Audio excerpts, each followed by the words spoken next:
Welcome to all. Continuation of business letter. Third letter is order letter. In this previous section, we have studied about letters of inquiry and reply to inquiry, that is quotation letter. So previous section la nama enna paathom appadina inquiry letter adoda reply, that is quotation letter. சரியா? So ஒரு கம்பெனிகிட்ட இருந்து என்ன செய்கிறோம் அப்படின்னா information கேட்குறோம், ப்ராடக்ட்டை பற்றின price information கேட்குறோம், தட் இஸ் என்கொயரி லெட்டர். அந்த என்கொயரி லெட்டருக்கு நமக்கு என்ன வருது, ரிப்ளை வருது, அது கொட்டேஷன் லெட்டராக வருது, அந்த ப்ரைஸ் கொட்டேஷன் நமக்கு கொடுக்குறான். சரியா? The prospective buyer, after receiving the reply to his enquiry letter, may decide to place an order with that business house which offers goods at minimum price and at favorable terms and conditions. So அப்போ அந்த quotation receive பண்ணதுக்கப்புறம் அந்த pier என்ன செய்கிறான் அப்படின்னா, reply letter enquiry லெட்டருக்கு நமக்கு reply கிடைச்ச உடனே என்ன செய்கிறோம் அப்படின்னா, he decide to plan. So decide பண்ணுறான், முடிவு பண்ணுறான் ஆர்டர் கொடுக்கறதுக்கு. சரியா? தன்னோட பிஸ்னஸுக்கு தேவையான பொருட்களை வாங்கணும், மினிமம் ப்ரைஸில் ஃபேவரபிள் டேர்ம்ஸ் அண்ட் கண்டிஷனில் வாங்கணும் அப்படின்னு சொல்லி ஆர்டர் கொடுக்கறதுக்காக ஆர்டர் கொடுக்குறான். Letters written by a buyer to the seller giving the order to purchase the goods is called order letter. அப்போது யார் ஒருத்தன் அந்த எந்த ஒரு பையர் லெட்டர் செல்லருக்கு எழுதுகிறானோ, குட்ஸை பர்ச்சேஸ் பண்ணுறதுக்காக ஒரு ஆர்டர் லெட்டர் எழுதுகிறானோ, ஒரு லெட்டர் எழுதுகிறானோ, தட் இஸ் ஆர்டர் லெட்டர் அப்படின்னு சொல்கிறோம். That is order letter. ஒரு ஸ்பெசிமென் கொடுத்துருக்காங்க பாரு, தட் இஸ் அதே சேம் கம்பெனி தான் ஸ்பெசிமென் லெட்டரில். இதுவும் என்ன அப்படின்னா ஹெட்டிங்கில் என்ன கொடுத்துருக்காங்க அப்படின்னா, அந்த கம்பெனியோட telephone number, fax number, company name Akron electricals, main road, New Delhi, email address, website, then reference number, reference கொடுத்துருக்காங்க, டேட்டு. சரியா? தென் நெக்ஸ்ட்டு யாருக்கு லெட்டர் அப்படின்னா, பாரத் ஃபேன்ஸுக்கு, பாரத் காம்ப்ளெக்ஸ் ஹைதராபாத்துக்கு. ஓகே, ஆர்டர் கொடுக்குறான். அக்ரான் எலக்ட்ரிக்கல்ஸுக்கு பாரத் ஃபேன்ஸ் என்ன செய்கிறான், ஆர்டர் லெட்டர் கொடுக்குறான். ஸோ என்ன சப்ஜெக்ட் என்ன எழுதியிருக்கான் பாரு, your letter of quotation number. Yes, கொட்டேஷனுக்கு ஒரு அவன் கம்பெனியிலேருந்து நமக்கு ஒரு கொட்டேஷன் அனுப்புனாலும் அந்த கொட்டேஷனில் உள்ள நம்பர், சரியா, ரெஃபரன்ஸ் நம்பருக்கு அதை கொடுத்துருக்கான். ஆகஸ்ட் 10 நமக்கு கொட்டேஷன் அனுப்பியிருக்கான். இப்போ கம்பெனி என்ன செய்கிறான் அப்படின்னா, ஆகஸ்ட் 22 என்ன செய்கிறான், இந்த லெட்டரை எழுதுகிறான். ஸோ உங்களோட லெட்டர் கொட்டேஷன் லெட்டரை பேஸ் பண்ணி இந்த லெட்டர் அப்படின்னு சொல்லி சப்ஜெக்டில் காட்டியிருக்கான். Dear sir, many thanks for your prompt reply to our enquiry letter of July 27, 2002. So ரொம்ப நன்றி. எதுக்கு அப்படின்னா, கரெக்டாக டைமுக்கு எங்களுக்கு ரிப்ளை கொடுத்தீங்க எங்களோட என்கொயரி லெட்டருக்கு. எப்போ நாங்கள் என்கொயரி லெட்டர் கொடுத்தோம் அப்படின்னா, July 27, 2002 ஒரு என்கொயரி கொடுத்துருந்தோம். தட் இஸ் அப்போ என்ன செஞ்சுருந்தோம் அப்படின்னா, இவன் ப்ராடக்ட்டை பற்றின ப்ரைஸ் இன்ஃபர்மேஷன் கேட்டு ஒரு லெட்டர் நாங்கள் அனுப்பியிருந்தோம். அதுக்கு நீங்கள் கரெக்டான டைமில், கரெக்டான டேட்டில் எங்களுக்கு கரெக்டான டைமில் என்ன செஞ்சுருக்கீங்க, ரிப்ளை கொடுத்துருக்கீங்க அப்படின்னு சொல்லி அதுக்கு தேங்க்ஸ் சொல்கிறான். Then as we find your prices and terms quite reasonable, we wish to place a trial order as per the list enclosed. So நீங்கள் அனுப்பின கொட்டேஷன்லேருந்து your price as we find your price. So உங்களோட ப்ரைஸை நாங்கள் find பண்ணோம், பார்த்தோம் அப்படிங்கிறதான், கண்டுபிடிச்சோம் அப்படிங்கிறத சொல்கிற மாதிரி find. Okay, and term quite reasonable. So உங்களோட டேர்ம்ஸ் அண்ட் கண்டிஷன்ஸ் ரீசனபிளாக இருக்குது. We wish to place a trial order. So அதனால் நாங்கள் என்ன செய்கிறோம், ஒரு ட்ரையல் ஆர்டர் கொடுக்குறோம். அதனோட லிஸ்ட்டு என்ன வேணும் அப்படிங்கிற லிஸ்ட்டை இதோட என்க்ளோஸ் பண்ணியிருக்கோம், இந்த லெட்டரோட என்க்ளோஸ் பண்ணியிருக்கோம் அப்படின்னு சொல்லி ஃபஸ்ட் பேராகிராஃப் சொல்கிறான். Then second paragraph, as pointed out in our enquiry letter, quality is important. So enquiry லெட்டர்லேயே என்ன கேட்டிருக்கான் அப்படின்னா, குவாலிட்டி இருக்கணும், ப்ராடக்டோட குவாலிட்டி வேணும் அப்படின்னு சொல்லியிருந்தான். ஸோ அதனால் என்ன செய்கிறோம் அப்படின்னா, as pointed out in our enquiry letter, எங்களோட என்கொயரி லெட்டர்லேயே குவாலிட்டி எங்களுக்கு முக்கியம் அப்படின்னு சொல்லியிருந்தோம். Should the goods meet our expectations, substantial orders will follow. So அந்த குட்ஸு குவாலிட்டியாக இருந்துச்சு அப்படின்னா, எங்களோட எதிர்பார்ப்பை கரெக்டாக அது மீட் அவர் எக்ஸ்பெக்டேஷன்ஸ். ஸோ அதுதான் எங்களோட எதிர்பார்ப்பு. Substantial orders will follow. குவாலிட்டியான ப்ராடக்டாக இருந்தால் நாங்கள் கண்டிப்பாக என்ன செய்வோம், தொடர்ந்து உங்ககிட்ட ஆர்டர் கொடுப்போம் அப்படின்னு சொல்லியிருக்கான். That is a second. Then third, payment will be made within the limit prescribed in your quotation letter. So பொருளுக்கு உண்டான பணத்தை எப்படி பே பண்ணுவோம் அப்படின்னா, உங்களோட லிமிட்டு கொட்டேஷன் லெட்டரில் நீங்கள் கொடுத்துருக்கக்கூடிய அந்த டேர்ம்ஸ் அண்ட் கண்டிஷனுக்கு தகுந்த மாதிரி அந்த ப்ரிஸ்கிரைப்டு லிமிட்டுக்குள்ளே நாங்கள் என்ன செஞ்சிருவோம், பேமெண்ட் பண்ணிடுவோம் அப்படின்னு சொல்லியிருக்கான். That is the order letter. அப்போ ஆர்டர் லெட்டர் எதை பேஸ் பண்ணி இருக்கும் அப்படின்னா, அப்போ ஆர்டர் லெட்டரில் தேர்ட் பேராகிராஃபில் எப்படி பேமெண்ட் பண்ணுவோம் அப்படிங்கிறத சொல்லிட்டான். உங்களோட கொட்டேஷனில் நீங்கள் கொடுத்த ப்ரிஸ்கிரைப்டு லிமிட்டுக்குள்ளே நாங்கள் என்ன செஞ்சிருவோம், பே பண்ணிடுவோம் அப்படின்னு சொல்லியாச்சு.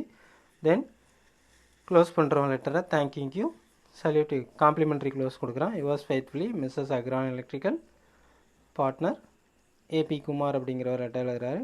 என்க்ளோஸ் என்ன என்க்ளோஸ் பண்ணியிருக்கோம் அப்படின்னா, ஏன்னா ஃபஸ்ட்டு பேராகிராஃப்லேயே என்ன சொல்லியிருக்கான், trial order as per the list enclosed. ஒரு ட்ரையல் ஆர்டர் கொடுத்துருக்கோம், அதனோட லிஸ்ட்டை நாங்கள் இதோட சேர்த்து அனுப்பியிருக்கோம் அப்படின்னு சொல்லியிருக்கான். ஸோ என்க்ளோஸில் ஆர்டர் லிஸ்ட்டை காமிக்கிறான். சரியா?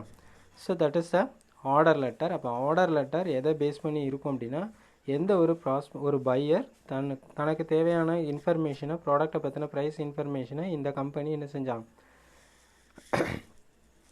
அக்ரான் எலக்ட்ரிக்கல் கம்பெனிஸ் பாரத் ஃபேன்ஸுக்கு என்ன செஞ்சான் அப்படின்னா, ஸோ ப்ராடக்ட்டை பற்றின இன்ஃபர்மேஷன் கேட்டு என்கொயரி லெட்டர் அனுப்புனா, அந்த என்கொயரி லெட்டருக்கு பாரத் கம்பெனி என்ன செஞ்சான், கொட்டேஷன் லெட்டர் அனுப்பி கொடுத்தான். தட் இஸ் ப்ரைஸ் லிஸ்ட் அனுப்பி கொடுத்தான். டேர்ம்ஸ் அண்ட் கண்டிஷனையும் அதிலே கொடுத்தான். தென் திரும்ப கொட்டேஷன் ரிசீவ் பண்ண அக்ரான் லிமிடெட் என்ன செய்கிறான், ஆர்டர் கொடுக்குறான் பாரத் கம்பெனிக்கு. ஸோ இந்த நீங்கள் கொடுத்த ரிப்ளைக்கு ரொம்ப தேங்க்ஸு, கரெக்ட் டைமில் ரிப்ளை கொடுத்தீங்க அப்படின்னு சொல்லிவிட்டு, ஸோ அதை உங்களோட ப்ரைஸை நாங்கள் ரீசனபிளாக இருக்குது அப்படின்னு சொல்லிவிட்டு நாங்கள் ஒரு ட்ரையல் ஆர்டர் கொடுக்குறோம், அதனோட லிஸ்ட்டை இதோட சேர்த்துருக்கோம் அப்படின்னு சொல்லிவிட்டு, ஸோ எங்களோட என்கொயரி லெட்டர்லேயே என்ன கேட்டிருந்தோம் அப்படின்னா, quality is very very important, எங்களுக்கு குவாலிட்டி முக்கியம் அப்படின்னு சொல்லிட்டு எங்களோட எக்ஸ்பெக்டேஷனும் அதுதான். ஸோ குவாலிட்டியான ப்ராடக்ட் வந்துச்சு அப்படின்னா கண்டிப்பாக நாங்கள் என்ன செய்வோம், we will follow the substantial orders, கண்டிப்பாக தொடர்ந்து ஆர்டர் கொடுப்போம் அப்படின்னு சொல்லிட்டான். தென் பேமெண்ட்டை உங்களோட டேர்ம்ஸ் அண்ட் கண்டிஷனுக்கு தகுந்த மாதிரி கண்டிப்பாக என்ன செஞ்சுருவோம், நாங்கள் பேமெண்ட் பண்ணிடுவோம் அப்படின்னு சொல்லி முடிச்சிட்டான். That is order letter. Then the continuation complaint letter. So புகார் கடிதம். ஸோ புகார் கடிதம் complaint letter. A complaint letter is written when the purchaser does not find the goods up to his satisfaction. அப்போ complaint letter அப்படின்னா என்ன அப்படின்னா, எப்போ ஒரு ரிட்டன் த பர்ச்சேசர், யார் ஒருத்தன் பொருளை வாங்குகிறானோ, ஸோ தான் பொருளை வாங்கினதில் ஏதாவது find the goods up to his satisfaction. So satisfaction, பொருளை வாங்கினதில் தனக்கு இந்த பொருளை வாங்கினதில் எந்த சாட்டிஸ்ஃபேக்ஷன் இல்லை அப்படின்னா அங்கே என்ன வரும் அப்படின்னா கம்ப்ளைண்ட் வரும். அப்போ பர்ச்சேசர் தான் என்ன செய்வான், கம்ப்ளைண்ட் லெட்டர் எழுதுவான். It is normally written by the purchaser when the receives wrong, defective or damaged goods or receives incorrect quantity of goods. எப்போ ஒரு பர்ச்சேசர் நார்மலாக எப்போ ஒரு லெட்டர் கம்ப்ளைண்ட் லெட்டர் எழுதுவோம் அப்படின்னா, he receives wrong, நம்ம ஒரு பொருளை கேட்டிருப்போம், இன்னொரு பொருளை அனுப்பியிருந்தாங்க அப்படின்னா அப்போ கம்ப்ளைண்ட் லெட்டர் எழுதுவாங்க. Then defective or damaged goods, so உடஞ்ச பொருள் இல்லை லீக்கேஜ் இருக்குது அந்த மாதிரி ஏதாவது குட்ஸில் இருந்துச்சு அப்படின்னாலும், இப்போ 100 ப்ராடக்ட் கேட்டிருப்போம், 90 தான் வந்திருக்கு அப்படின்னா அந்த மாதிரி இன்கரெக்ட் குவான்டிட்டி இருந்தாலும் என்ன செய்வோம், கம்ப்ளைண்ட் லெட்டர் எழுதுவோம். It can also be written directly to the transit authority when the goods are damaged in transit. It can also be written directly. So ஒரு லெட்டர் டைரெக்டாக ரிட்டர்ன் பண்ணுறான் to the transit authority. So யார் ஒருத்தன் அந்த குட்ஸை அனுப்பி வச்சானோ அந்த அத்தாரிட்டிக்கு எழுதுவான். So goods R damaged இன் டிரான்சிட்டில் ஒரு டிரான்ஸ்போர்ட்டில் அது டேமேஜ் ஆகிருந்தாலும் என்ன செய்யும், அவங்களுக்கு லெட்டர் அனுப்புவான். Thus we may define a letter of complaint as the letter that draws the attention the supplier or any other party on account of supply of defective or damaged goods. அப்போ இந்த letter என்ன பர்பஸ்க்கு அப்படின்னா, அந்த complaint letter attention of the சப்ளையருக்கும் அதை கவனத்துக்கு கொண்டு போகிறது. தென் யார் அந்த பொருளை அனுப்புனானோ அந்த பார்ட்டியும் other party on account. So அந்த பொருளை அனுப்புனது டிரான்ஸ்போர்ட்லேருந்து அனுப்பியிருக்கலாம், இல்லை பேக்கேஜிங் டிபார்ட்மெண்ட்டில் ஏதாவது பிரச்சனை நடந்திருக்கலாம். ஸோ சப்ளையருக்கும் அதை இன்ஃபார்ம் பண்ணணும், அந்த பேக்கேஜிங் டிபார்ட்மெண்ட்டுக்கும் பண்ணணும். யார் அதுக்கு அக்கௌண்ட்டோ அவனுக்கும் அத்தாரிட்டியோ அவனுக்கும் என்ன செய்கிறோம், டிஃபெக்டிவ் ஆர் டேமேஜ்டு குட்ஸ் அப்படிங்கிறத கம்ப்ளைண்ட் பண்ணுறான். That is a complaint letter. அப்போ கம்ப்ளைண்ட் லெட்டர் அப்படிங்கிறது யார் எழுதுறது அப்படின்னா, ஒரு பையர் தான் கேட்ட பொருளில் ஏதாவது டிஃபெக்ட் இருந்துச்சு அப்படின்னா கம்ப்ளைண்ட் லெட்டர் எழுதுகிறான். அந்த டிஃபெக்ட் எப்படி இருக்கலாம் அப்படின்னா, டேமேஜாக இருக்கலாம், டிஃபெக்டாக இருக்கலாம், அல்லது குவான்டிட்டி கம்மியாக இருக்கலாம், குவான்டிட்டி கம்மியாக இருக்கிறது, இந்த மாதிரி இருக்கும்போது என்ன செய்கிறோம் அப்படின்னா கம்ப்ளைண்ட் லெட்டர் எழுதுவாங்க. Points to be considered while writing a complaint letter. ஒரு கம்ப்ளைண்ட் லெட்டர் எழுதும்போது என்னென்ன பாயிண்ட்ஸ்லாம் கன்சிடர் பண்ணணும், சரியா? யார் பையர் கன்சிடர் பண்ணணும் அப்படின்னா, complaint letter should be written immediately after receiving the defective goods. So complaint letter எப்போ எழுதணும் அப்படின்னா, குட்ஸை ரிசீவ் பண்ண உடனே நமக்கு டிஃபெக்டிவ் குட்ஸ் இருக்குன்னா உடனே லெட்டர் ரைட் பண்ணணும். அதை விட்டுட்டு இன்றைக்கி குட்ஸை ரிசீவ் பண்ணியிருக்கோம், இன்னும் 15 நாளோ கழிச்சு இல்லை 10 நாள் கழித்து நீ கம்ப்ளைண்ட் லெட்டர் எழுதக்கூடாது. இன்றைக்கி நீ குட்ஸை ரிசீவ் பண்ணியிருக்க, அதில் ஏதாவது டிஃபெக்ட் இருக்குது அப்படின்னா உடனே என்ன செஞ்சிடணும், லெட்டர் ரைட் பண்ணுறோம். இன்றைக்கி அல்லது நாளைக்குள்ளே என்ன செஞ்சிடணும், லெட்டர் ரைட் பண்ணிடணும். That's the first point. Then second point, mistakes as well as difficulty due to mistakes should be mentioned clearly. So என்ன தப்பு நடந்திருக்கோ அந்த தப்பை என்ன செய்யணும், கரெக்டாக என்ன செய்யணும், due to mistake should be mentioned clearly. அதை தெளிவாக சொல்லணும். ஸோ என்ன பிரச்சனை, எதனால் இந்த as well as difficulty, அதனால் இருக்கக்கூடிய டிஃபிகல்ட்டி என்ன அப்படிங்கிறதையும் கிளியராக கம்ப்ளைண்ட் லெட்டரில் சொல்லணும். Then third, proposal to correct the mistake should be made. Suppose sometimes complaint letter கொடுக்கும்போதே என்ன செய்யலாம் அப்படின்னா அதுக்கு ப்ரப்போசலும் கொடுக்கலாம், இப்படி பண்ணலாம் அப்படின்னு சொல்லி ப்ரப்போசலும் கொடுக்கலாம். Then suggestion on how the complaint should be deal with. So அந்த கம்ப்ளைண்ட் லெட்டரை எப்படி டீல் பண்ணுறது அதுக்கு சஜஷனும் கொடுக்கலாம். That is mention of compensation, replacement, discount, cancellation should be made. So இழப்பு கொடுக்கலாம், ரீப்ளேஸ் பண்ணலாம், இந்த பொருள் எடுத்துகிட்டு வேறு பொருள் தரலாம், டிஸ்கவுண்ட் கொடுக்கலாம், கேன்சல் பண்ணலாம் அல்லது ஆர்டரை. ஸோ இந்த மாதிரி என்ன செஞ்சுக்கலாம், சஜஷனும் நீ கொடுக்கலாம் அந்த கம்ப்ளைண்ட் லெட்டரில். Mention period in which the corrective action should be taken. So at the same time complaint லெட்டரில் என்ன கொடுக்கணும் அப்படின்னா எங்களுக்கு இந்த குறிப்பிட்ட நாளைக்குள்ளே இந்த டேட்டுக்குள்ளே எங்களுக்கு என்ன செஞ்சுக்கோங்க, இதை கரெக்ட் பண்ணி கொடுங்க அப்படின்னு சொல்கிறது. Then request to be careful in future. So கேட்கக்கூடிய ரிக்வஸ்ட்டு இன் ஃப்யூச்சர் அவங்களோட buyer and seller relationship continue ஆகணும் அப்படிங்கிறதுக்காக கேர்ஃபுல் இன் ஃப்யூச்சர், அந்த ரிக்வஸ்ட்டு கேர்ஃபுல்லாக இருக்கணும். This are all the points to be considered while writing a complaint letter. ஒரு complaint letter எழுதுகிறோம் அப்படிங்கிறது, ஒரு கம்ப்ளைண்ட் லெட்டரே எதுக்கு அப்படின்னா பிரச்சனைன்னு வரும்போது தான் கம்ப்ளைண்ட் லெட்டர் பண்ணுறோம். அப்போ கம்ப்ளைண்ட்னு எழுதும்போது என்னென்ன பாயிண்ட்ஸை ஃபாலோ பண்ணணும், சரியா? This are all the points would be considered while writing a complaint letter. So complaint லெட்டருக்கு ஒரு ஸ்பெசிமென் கொடுத்துருக்காங்க பாரு, specimen of complaint letter. Same companies தான். ஸோ யாருக்கு எழுதுகிறா அப்படின்னா ஆர்என் எலக்ட்ரிக்கல்ஸ், நியூ டெல்லியிலேருந்து பாரத் ஃபேன்ஸுக்கு லெட்டர் அனுப்புகிறான். அதே அட்ரஸ் தான், from address to address, reference number, date September 5, subject complaint regarding fans. அப்போ ஆர்டர் கொடுத்துருந்தோம், அந்த ஆர்டருக்கு அவன் பொருளை அனுப்பியிருப்பான். அப்போ அந்த பொருளை அனுப்புனதில் ஏதாவது குட்ஸில் ஏதாவது டிஃபெக்டிவ் இருக்கும். ஸோ கம்ப்ளைண்ட் ரிகார்டிங் ஃபேன்ஸ்ன்னு சொல்லி அனுப்புகிறான். என்ன சொல்கிறான் பாரு. Dear sir, I would like to draw your attention on the fact that some fans are found missing in the parcel dispatched by you. So I would like to draw your attention. So நாங்கள் என்ன சொல்கிறோம் அப்படின்னா உங்களோட கவனத்துக்கு கொண்டு வரோம் to the fact that some fans are found missing. So சில ஃபேன்ஸில் சில ஃபேக்ட் இல்லை, ஃபவுண்ட் மிஸ்ஸிங் இந்த பார்சலில் ஃபேன் இல்லை. டிஸ்பேச்டு பை யூ, நீங்கள் அனுப்பின பார்சலில் என்ன இல்லை, சில ஃபேன்ஸு இல்லை. விச் ஐ ரிசீவ்டு டுடே, நாங்கள் இன்றைக்கி தான் ரிசீவ் பண்ணோம். It appears the following items where not included. So கீழே கொடுத்துருக்கோம், என்ன கொடுத்துருக்கோம் அப்படின்னா கீழே கொடுத்துருக்கக்கூடிய ஐட்டம் அங்கே என்ன இல்லை, அதில் ஆட் ஆகலை. That is Bharat fan super quality 3, Bharat fan standard 2.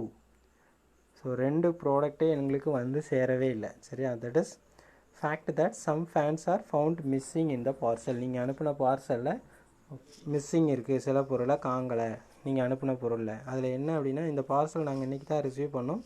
So அதில் கீழே இருக்கக்கூடிய ஃபாலோயிங் ஐட்டம்ஸ் வந்து இன்க்ளூட் ஆகலை. அது என்னெல்லாம் அப்படின்னா பாரத் ஃபேன் சூப்பர் குவாலிட்டியில் 3, பாரத் ஃபேன் ஸ்டாண்டர்டில் 2 ஃபேனு. அப்போ மொத்தம் 5 ஃபேனு எங்களுக்கு வந்து சேரலை, அந்த பார்சலில் இல்லை.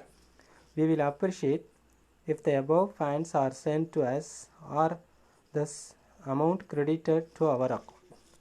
we will appreciate if the above fans are sent to us. So நாங்கள் என்ன சொல்கிறோம் அப்படின்னா we should appreciate, நாங்கள் சொல்கிறது என்ன அப்படின்னா மேலே இருக்கக்கூடிய அந்த பாரத் ஃபேன் சூப்பர் குவாலிட்டியில் 3, பாரத் ஃபேன் ஸ்டாண்டர்டில் 2 ஃபேனும் எங்களுக்கு சீக்கிரமாக அனுப்பி வைங்க, அல்லது அந்த அமௌண்ட்டை, அந்த 5 ஃபேனுக்குள்ள அமௌண்ட்டை எங்கள் அக்கௌண்ட்டில் என்ன செஞ்சுருங்க, கிரெடிட் பண்ணி விட்டுருங்க அப்படின்னு சொல்லிட்டான். That is a complaint letter for the purpose of missing product miss ஆயிடுச்சு. நீங்கள் அனுப்பின பார்சலில் எங்களுக்கு சேர வேண்டிய 2 ஃபேன் வந்து சேரலை. சூப்பர் குவாலிட்டியில் ஒரு 3 ஃபேனும் ஸ்டாண்டர்ட் குவாலிட்டியில் 2 ஃபேனும் வந்து சேரலை. அதை சீக்கிரம் அனுப்பி வைங்க, அல்லது அந்த 2 அனுப்பாத ப்ராடக்ட்டுக்கு உண்டான அமௌண்ட்டை எங்கள் அக்கௌண்ட்டில் என்ன செஞ்சுருங்க, கிரெடிட் பண்ணிடுங்க அப்படின்னு சொல்லி விட்டுட்டு he was faithfully salutation complimentary close கொடுத்து லெட்டரை முடிக்கிறான். that is specimen of complaint letter. So above today we have discussed about in the video lecture two letters. One is order letter and another one is complaint letter. Okay, ஒரு letter order letter, another one is complaint letter. அப்போ the order letter based on the quotation. அப்போ ஒவ்வொரு லெட்டரும் என்ன செய்யுது அப்படின்னா கண்டிப்பாக ஒவ்வொரு லெட்டரும் இன்னொரு லெட்டருக்கு ரிலேஷன்ஷிப்போடு தான் இருக்கும். இப்போ ஃபஸ்ட்டு லெட்டர் என்ன அப்படின்னா என்கொயரி லெட்டர். என்கொயரி எதுக்கு அப்படின்னா ப்ராடக்ட்டை பற்றின ப்ரைஸ் டீட்டெயில்ஸ் கேட்குறதுக்கு. That is information information about the product, that is enquiry letter. அந்த என்கொயரி லெட்டருக்கு கம்பெனி ஒரு ரிப்ளை கொடுக்குறான். அந்த ரிப்ளைக்கு பேர் என்னது? அந்த ரிப்ளை லெட்டருக்கு பேர் கொட்டேஷன் லெட்டர். அந்த கொட்டேஷன் லெட்டரில் நமக்கு ப்ரைஸ் லிஸ்ட்டை கொடுத்துருவோம், ப்ராடக்ட்டை போட price list, then terms and condition payment அதையும் கொடுத்துட்றான். ஸோ அப்போ நம்ம கொட்டேஷனை ரிசீவ் பண்ண பையர் என்ன செய்கிறான் அப்படின்னா ஆர்டர் கொடுக்குறான், ஆர்டர் லெட்டர். ஸோ ஆர்டர் லெட்டரில் என்னென்ன ப்ராடக்ட்டு தேவை அப்படிங்கிறத கொடுக்குறான். நான் பேமெண்ட்டை எப்படி கொடுத்துருவோம் அப்படிங்கிறதையும் ஆர்டர் லெட்டரில் சொல்கிறான். Then the buyer receive the order, receive the goods. If we have find any difficulties or any defect on the product or missing on the product, he should write a complaint letter to the seller. So ஆர்டரை receive பண்ண அந்த pier என்ன செய்கிறான் அப்படின்னா குட்ஸை receive பண்ண உடனே அதில் ஏதாவது டிஃபெக்ட்ஸ் இருக்குது அப்படின்னா என்ன செய்கிறான்? கம்ப்ளைண்ட் லெட்டர் எழுதுகிறான். ஸோ இந்த கம்ப்ளைண்ட் லெட்டர் எழுதும்போது என்னென்ன பாயிண்ட்ஸ்லாம் ஃபாலோ பண்ணணும் அப்படிங்கிறத கொடுத்துருக்கோம். இம்மீடியட்டாக லெட்டர் எழுதணும், ப்ராடக்டை ரிசீவ் பண்ண உடனே அதில் டிஃபெக்ட் இருந்தால் இம்மீடியட்டாக எழுதணும், என்ன மிஸ்டேக் அப்படிங்கிறத கிளியராக மென்ஷன் பண்ணணும். ஸோ ப்ரப்போசல் என்ன பண்ணலாம் அப்படிங்கிறதையும் நீ சொல்லலாம், சஜஷன் கொடுக்கலாம், கரெக்டான ஆக்ஷன் எடுக்கணும், எந்த டேட்டுக்குள்ளே எடுக்கணும் அப்படிங்கிறதையும் சொல்கிறோம். ஸோ கேர்ஃபுல்லாக லெட்டர் எழுதணும், ரிக்வஸ்ட் பண்ணி கேட்குற மாதிரி தான் இருக்கணுமே தவிர எங்களுக்கு தப்பாக அனுப்பிட்டீங்க வச்சுட்டீங்க அப்படின்னு சொல்லி நம்ம சண்டை போடுற மாதிரி லெட்டர் அனுப்பக்கூடாது. ஸோ ஏன் அப்படின்னா பிஸ்னஸ் அப்படிங்கிறது இன் ஃபியூச்சரில் ரெண்டு பேருக்கும் ரிலேஷன்ஷிப் வேணும், இன்னும் பிஸ்னஸ் லாங் ரன் பிஸ்னஸாக போகணும். So that is request to be careful in future. Okay, that's a point should be considered while writing a complaint letter. then complaint letter பண்ணுறான். என்ன கம்ப்ளைண்ட் அப்படின்னா நீங்கள் அனுப்பின பார்சலில் நாங்கள் கேட்ட 2 ப்ராடக்ட்டு இல்லை, 2 ப்ராடக்டில் ஒரு ப்ராடக்டில் 3 ஃபேன் இல்லை, இன்னொரு ப்ராடக்டில் 2 ஃபேன் இல்லை, 2 கம்பெனி 2 ப்ராடக்ட்டு கேட்டிருந்தோம், அந்த 2ம் அந்த பார்சலில் மிஸ் ஆகிருக்கு, அதை எங்களுக்கு அனுப்புங்க அல்லது அதுக்கு உண்டான அமௌண்ட்டை எங்கள் அக்கௌண்ட்டில் க்ரெடிட் பண்ணுங்கள் அப்படின்னு சொல்லி முடிக்கிறான். That is letter for complaint letter. Then the continuation is next class. Okay, thank you.